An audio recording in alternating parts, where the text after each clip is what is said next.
At dahil rice is life sa ating mga Pilipino, mag-aani kami ng palay sa round 1. Dati-rate, ang isang buong ektarya ng palayan dito sa Pampanga, kapag mano-manong aanihin, kailangan mo ng isang buong araw kasi bawat isa gagapasin mo ng ganyan, tapos ihihiwalay mo pa yung palay dun sa dayami. Pero ngayon, alam nyo ba na 2 oras na lang yung pag-aani nila? Dahil yan sa... Taran! Ito, harvester ang tawag nila dito. So, eto mangyayari, papasok dyan sa loob yung lahat ng mga palay. Ayan o, nakikita ninyo, may mga ngipin-ngipin yan. Sobrang talas ng mga yan. Papasok siya dyan, tapos, dediretso siya dito. Dito, paghihiwalayin na yung palay at saka yung dayami. So, yung mga dayami na pag mahuhulog dito, tapos yung mga palay, mahihiwalay siya. Tapos, yung dayami, lalabas siya dito. Magiging ganito na lang siya. Saan mapupunta ang palay? Eto, mapupunta ang palay dito, diretso na kaagad sa mga sako. 2 oras lang, tapos na yung trabaho. So, ito po yung ida-drive namin. O, paano po ang pagda-drive nito? Meron po sa akin, tapos start mo po, tapos yung pong... Ano? Makaganon ka, parang bisikleta lang yung Oo pinapag-drive nga eh, Diyos ko. Ito yung cambio. Opo, ito po yung, ano niya, parang likuan. Right. Ito yung manibela. Opo. Okay, yan yung Tapos manibela. Yung reverse tsaka run. Paano magbe-brake? Wala po. Basta pag ginanon mo po, sa gitna. Walang brake! Iinto po pusa. Pag diniretso, abante. Opo. Pag ginanon, babalik. Opo. Reverse. Opo. Tapos gitna, neutral. Hihinto po siya, opo. Hihinto. Kung ilang sako yung harvest natin, iuwi na natin sa bahay na. Galing na natin, cars! Ako na lang magpapakiskis! So, ang challenge sa amin ngayon ay mag-harvest ng palay sa loob ng 10 minuto, paramihan kung ilang sako ang mauuwi natin. Yan. Bato, pick. Ako. Okay. Kuya, sasamahan mo ba ako doon? Kasi kuya, I'm so scared. Natatakot ako.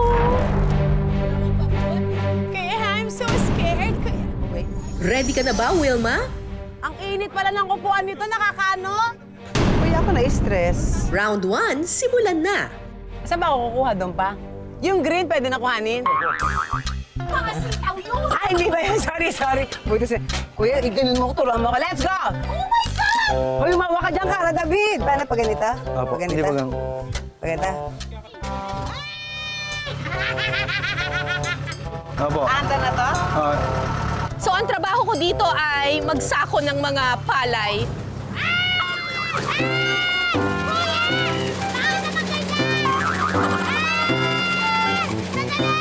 Habang nagda-drive ng harvester si Wilma, titingnan ko naman kung ilan ang masasako niyang palay. Yan. Okay yan. Kuya! Ayoko na maging farmer! Ay! Mahirap pala to! Hindi pantay! Ay, kuya! Hindi tayo maandar! Ayoko na maging farmer! Ang hirap pala! Ay! Suko ka na ba, Wilma? Teka lang, panindigan ng Wilma doesn't quit. Uy, nakakatakot! Go, go, go! A few moments later, Kuya! Ay! Kuya! Yung gulay! Oh, no!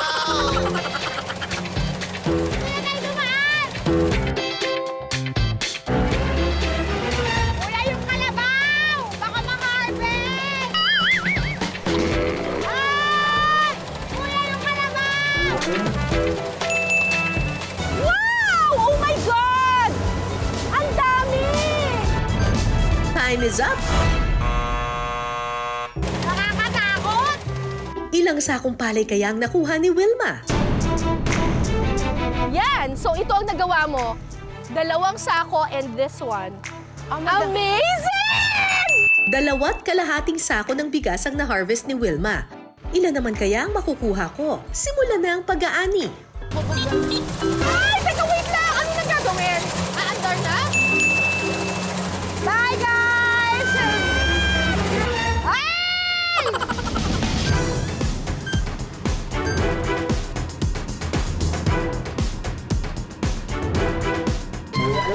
Bakit ganon? Bakit ganon? Teka, wait! Wala na! Wala na! Ay! Ay! Tumaas! Huwag mo taas! Ay! Huwag! Wait lang! Ay! Nawala, tumigil! If Wilma doesn't quit, Kara never gives up. Laban lang.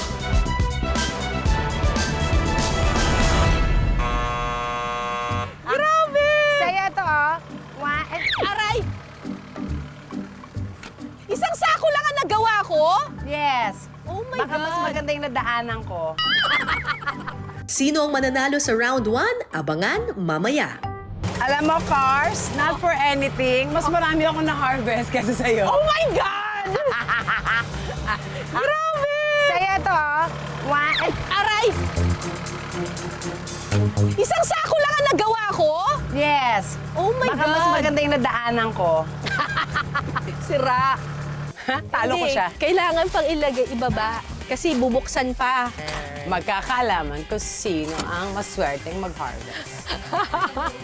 At mag-uuwi ng Ng maraming, maraming bigas. Okay. Ilan kay Kara? Dalawa. 2 and a half. 2 and a half! Sa akin, game. I'm a farmer. Dahil si Wilma ang nanalo sa round 1, sa pagtatapos ng 3 rounds, 2-1 na ang score. But wait, there's more.